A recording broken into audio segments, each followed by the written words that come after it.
We always say that reality is stranger than fiction.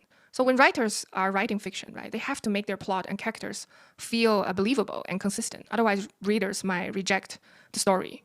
And for a story to make sense, right, it often needs to choose one plausible scenario and provide an ending based on that scenario. Even if it's open-ended ending, right, that is up to interpretation. So when it comes to fiction, right, there is a limit.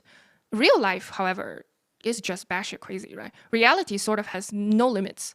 In the real world, right, absurd things, impossible coincidences, right, unbelievable crazy shit just happen all the times. Especially really insane, strange behavior, that is hard to explain. So this gap, right, between structured fiction and chaotic reality is kind of where conspiracy theories thrive. A conspiracy theory only has to be, I would say, possible. And in our insane world, where crazy, impossible coincidences do happen, so you can have people immediately say, see, you can't make this up. And that's it, right? Plenty of room for all kinds of conspiracy nonsense to rise. Now, psychologically, this is incredibly powerful, right? Our brains are wired to find patterns and causes and the need for answers, right? And chaos is scary. And things with no answers and closures feel frightening. So because it also points to another thing that we don't like, which is the fact that we don't understand what's going on and we feel lost.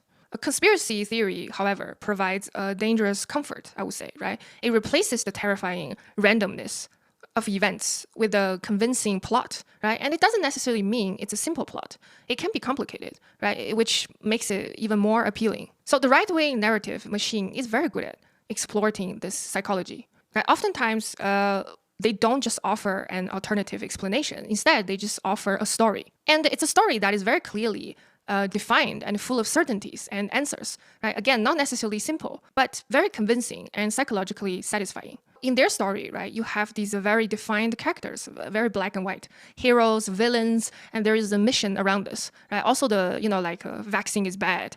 Most shooters are trans. Just very definitive, right? Very satisfying for people who are thirsty for certainties and terrified of answers of inconclusiveness. Imagine you live your life feeling terrified of new things all the time, right?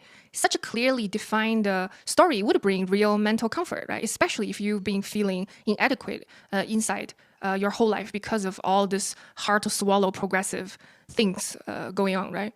The woke agenda, scary progressive values. So the right wing is so good at selling comforting lies that we're witnessing this cult-like mass hysteria right now.